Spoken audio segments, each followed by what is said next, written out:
Continuamos aquí en tu programa Torre Médica. Estamos en nuestro primer bloque de entrevistas con un invitado especial, alguien de casa. La verdad es que el día de hoy estamos de manteles largos. Él es el doctor César Martín Hernández Guadarrama. Hola, doctor, ¿cómo está? Muy buen día. Bienvenido. Él está aquí para hablarnos sobre este interesante tema que es anemia en el adulto mayor. Y bueno, doctor, me gustaría que empezara diciéndoles, por favor, a todo nuestro auditorio, ¿qué es la anemia? Bueno, la anemia prácticamente podemos decir que es el descenso del valor de la hemoglobina.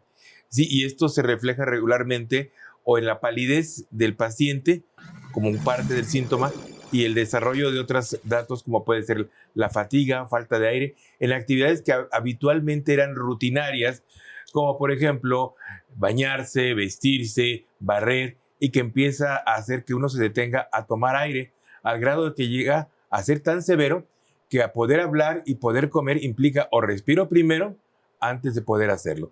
Entonces, esto hablaríamos de una anemia un grado ya más grave, pero empieza con pequeñas pérdidas de actividades o facultades en el paciente de la tercera edad. Obviamente, hablar de anemia es hablar de todo un algoritmo clínico que seguramente la gente a veces tiene un conocimiento muy somero, muy simple sobre esto, pero debe haber algún sector con mayor sensibilidad, alguien más frágil de vivir una condición de anemia. ¿Qué grupo tiene mayor sensibilidad o en qué casos vemos con más frecuencia un síndrome anémico, doctor? Bueno, el paciente de la tercera edad podemos dividirlo en la anemia en tres grupos. El paciente que tiene evento carencial, ¿sí? Y el segundo es el grupo de enfermedades crónicas, ¿ah? Y el tercero de enfermedades de origen a determinar, o sea, que no están bien definidas. En el primer caso del grupo de enfermedades crónicas de deficitario, la principal causa a veces es la calidad neurológica del paciente, la capacidad dental para comer, que es una de las primeras causas que generan que el paciente no tenga el aporte necesario y que lo vaya conduciendo poco a poco a un déficit de condiciones para llevar una hemoglobina baja. En el segundo grupo, que es el caso de las enfermedades inflamatorias o enfermedades crónicas, una puede ser las enfermedades reumatológicas, otras son las enfermedades renales, a veces las enfermedades cardiovasculares también, ¿sí? Pero principalmente los dos grupos de enfermedades renales, enfermedades inmunorreumatológicas, son las que tienden a hacer un mayor descenso de la hemoglobina. Y obviamente el paciente de la tercera edad tiene lo que llamamos comorbilidades, enfermedades asociadas, y estas son de las principales que van a generar o condicionar que la persona vaya a desarrollar un descenso de la hemoglobina. Y el tercer grupo son, por ejemplo, ya propias de una causa hematológica, que puede ser a lo mejor una falla medular que llamamos aplasia, o la presencia de un problema ya más serio. Pero son los casos que son en menor proporción comparados con el primero y el segundo grupo. Digo, son aspectos importantes a considerarse y saber qué grupo podemos identificar, porque el interrogatorio nos puede dar la pauta para hacer una búsqueda más detallada, ¿cierto? También. Otro evento, por ejemplo, es la anemia es crónica o es aguda. O puede ser un evento crónico que se agudiza. ¿Sí? Porque le decía que hay enfermedades que se asocian. Entonces yo puedo tener un cuadro carencial y de repente viene un sangrado, pero pasa desapercibido y viene un sangrado de tubo digestivo, que es lo que lo conduce a una agudización o gravedad. Ajá. Pero el problema no era nada más el sangrado de tubo digestivo, ya venía con un cuadro arrastrándolo. Igual pasa al paciente reumatológico, se agrava, viene bajando la hemoglobina por su enfermedad inflamatoria, pero por el uso de antiinflamatorios llega a tener un sangrado y ahí es donde se agudiza su cuadro. El paciente renal se adapta a niveles bajos de hemoglobina, pero no quiere decir que no pueda caer en un problema mucho mayor y se agudiza también en un sangrado por alguna de las complicaciones propias de su enfermedad o de alguna otra enfermedad asociada. Y doctor, en el caso de los adultos mayores, ¿cuál puede ser la principal causa de anemias en este grupo de pacientes? Le digo, carenciales, o sea, los grupos, el primer carencial, que es alrededor del 20 a 25%, luego sigue un 10% a 15% en enfermedades crónicas, y ya menos del 5% son pacientes que son con alguna enfermedad neoplásica principalmente, o sea, no nada más hematológica, sino algún cáncer también. Y, por ejemplo, una pérdida sanguínea por tubo digestivo, algún sangrado, ¿también afecta a los adultos mayores? Claro que sí. Decía, por ejemplo, el paciente puede mantener niveles de hemoglobina, pero por sus enfermedades o comorbilidades se descompensa fácilmente. El descenso de hemoglobina implica un mayor esfuerzo cardíaco, un mayor daño en la bomba cardíaca o no tiene capacidades de adaptación rápidamente.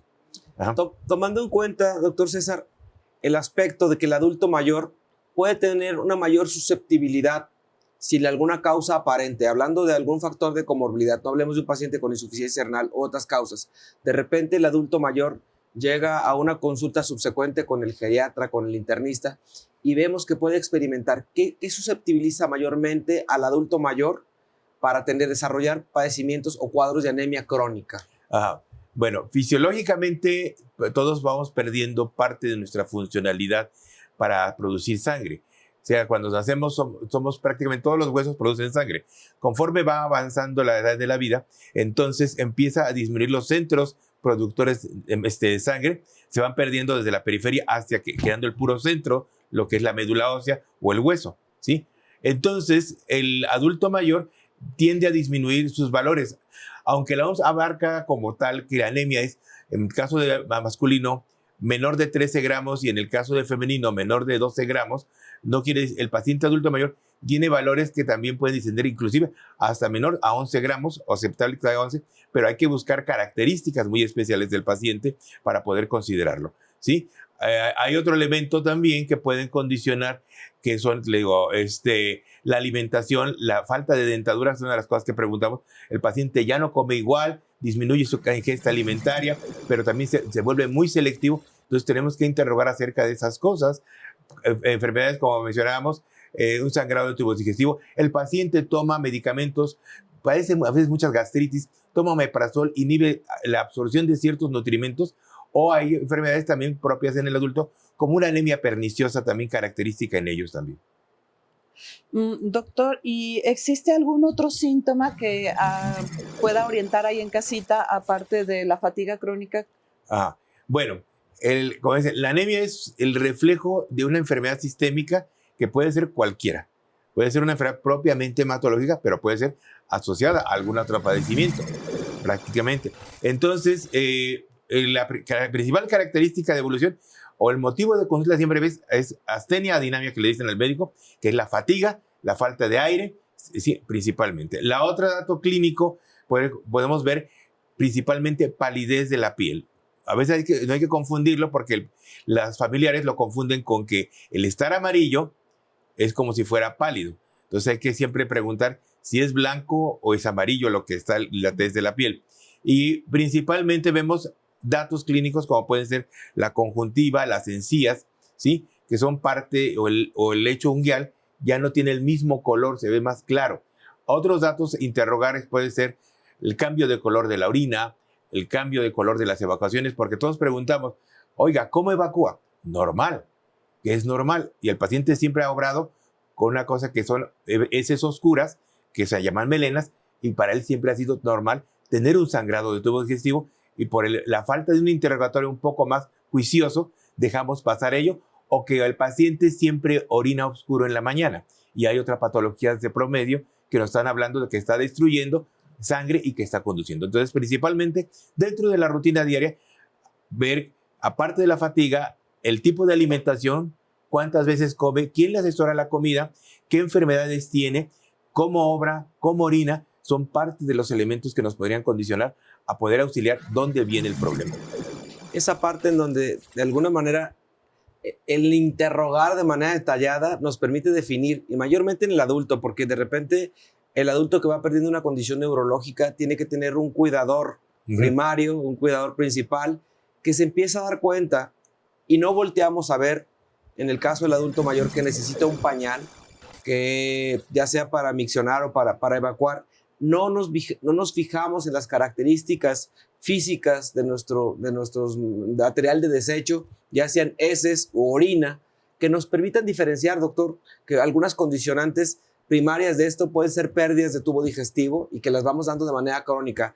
Hoy por hoy, muchos de nosotros ya tenemos como parte de nuestro algoritmo el tomar la aspirina Protec y Metigol, pero creo que esa parte de la sociedad ha vuelto que en algunos pacientes el uso crónico de ciertos medicamentos predispone a condiciones que causan sangrados de tubo digestivo y que a veces como médicos no valoramos. Vamos a ir a la sección de Piensa Saludable con Ruth y regresamos para seguir platicando más a detalle sobre la anemia en el adulto. ¿Le parece? Gracias. Continuamos, doctora médica. Continuamos.